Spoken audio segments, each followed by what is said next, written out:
Trump के झूठे दावे पर भड़की पीएम मेलोनी। मोदी महान नेता ट्रंप ने फिर की खूब तारीफ। ईरान युद्ध खत्म, अब ताइवान पर खतरा। बांग्लादेश में विद्रोह की तैयारी में शेख हसीना। एक पैसा नहीं देंगे, ईरान को ट्रंप का जवाब। सीज फायर के कुछ घंटे बाद ही लेबनान पर बड़ा हमला। नमस्कार, मेरा नाम है शालिनी और आप देख रहे हैं द न्यूज़ 15। स्वागत है आपका हमारे खास प्रोग्राम दुनिया के हालचाल में। चलिए नजर डालते हैं इन बड़ी खबरों पर विस्तार से।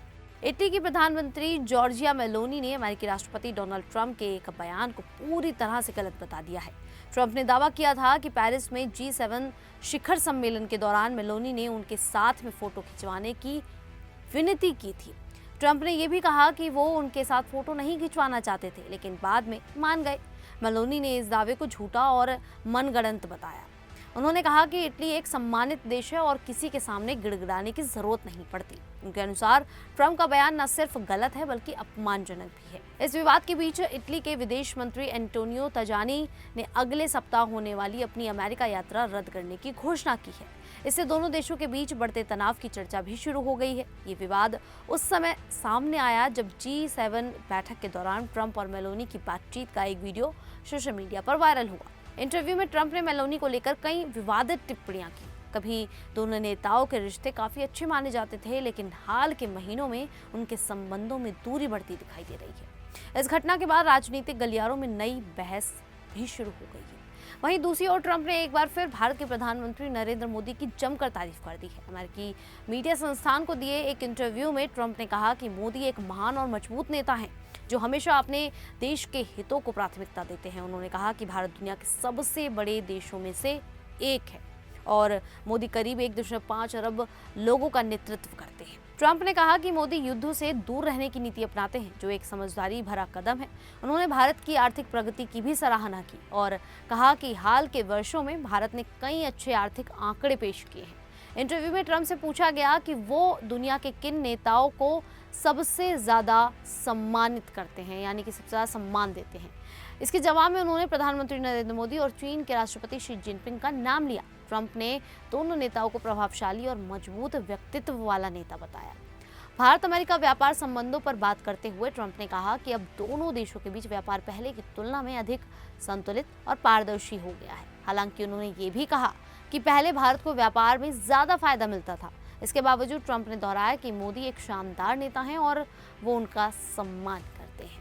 वहीं ईरान युद्ध के बाद अब दुनिया की नज़र ताइवान और चीन के बीच बढ़ते तनाव पर है। पिछले कुछ सालों में चीन ने ताइवान के आसपास अपनी सैन्य मौजूदगी काफ़ी बढ़ा दी है। अब हालात ऐसे हैं कि लगभग हर समय 5 से 6 चीनी युद्धपोत ताइवान के चारों ओर तैनात रहते हैं। ये कोई अस्थायी सैन्य अभ्यास नहीं बल्कि चीन की नियमित रणनीति बन चुकी है। चीन ने धीरे धीरे अपनी मौजूदगी बढ़ाई। साल 2020 में उसने ताइवान स्ट्रेट में नियमित गश्त शुरू की। इसके बाद ताइवान के उत्तर दक्षिण पूर्वी हिस्सों में भी युद्धपोत तैनात किए। 2024 के बाद से चीन ने और अधिक आधुनिक गाइडेड मिसाइल डिस्ट्रॉयर तैनात करने शुरू कर दिए हैं। विशेषज्ञों का मानना है कि चीन केवल शक्ति प्रदर्शन नहीं कर रहा बल्कि भविष्य की संभावित सैन्य कार्रवाई की तैयारी भी कर रहा है। ताइवान के पूर्वी तट के पास मौजूद रहकर चीन समुद्री इलाकों की जानकारी जुटा रहा है और ताइवान की सैन्य गतिविधियों पर नजर रख रहा है। साथ ही चीन लगातार सैन्य उड़ानें भरकर और युद्धपोतों की तैनाती बढ़ाकर ताइवान पर दबाव बना रहा है। उनका मकसद ये दिखाना है कि भविष्य में ताइवान के खिलाफ किसी भी कार्रवाई का विरोध करना आसान नहीं होगा। बांग्लादेश में 23 जून को आवामी लीग का स्थापना दिवस मनाया जाता है। इस बार इस दिन को लेकर देश की सुरक्षा एजेंसियां और पुलिस काफी ज्यादा सतर्क है। खुफिया रिपोर्टों के अनुसार पूर्व प्रधानमंत्री शेख हसीना की पार्टी आवामी लीग के नेता और कार्यकर्ता देश के कई शहरों और जिलों में कार्यक्रम आयोजित करने की कोशिश कर सकते हैं।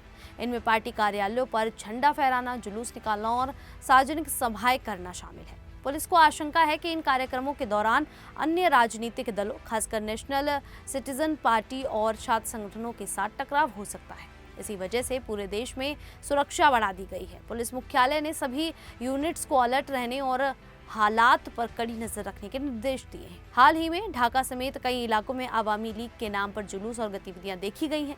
गुरुवार को ढाका के मोहाखाली इलाके में एक जुलूस के दौरान कॉकटेल बम फेंके जाने की घटना भी सामने आई थी। इसके बाद पुलिस ने 3 लोगों को हिरासत में लिया। ढाका मेट्रोपॉलिटन पुलिस ने बताया कि 23 जून को किसी भी तरह की हिंसा या अशांति रोकने के लिए अतिरिक्त सुरक्षा बल तैनात किए गए हैं और कई जगह चेक पोस्ट भी लगाए गए हैं।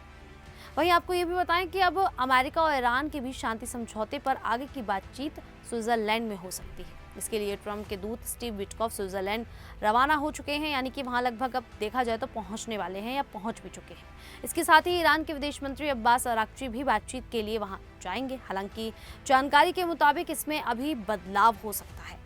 एक्सियोस की रिपोर्ट के मुताबिक अमेरिका और ईरान के बीच बातचीत की तैयारी शुरू होने के साथ ही कतर के प्रधानमंत्री मोहम्मद बिन अब्दुल रहमान अल थानी स्विट्जरलैंड पहुंच चुके हैं।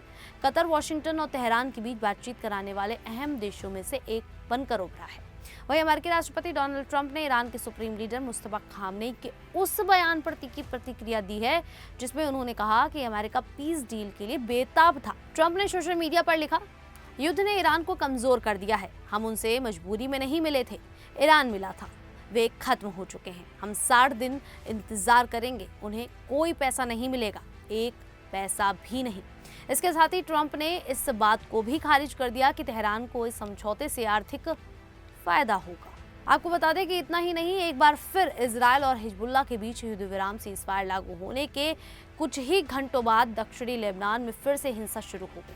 लेबनान की सरकारी मीडिया के अनुसार शनिवार को इजरायली हवाई और ड्रोन हमलों में कम से कम 5 लोगों की मौत हो गई।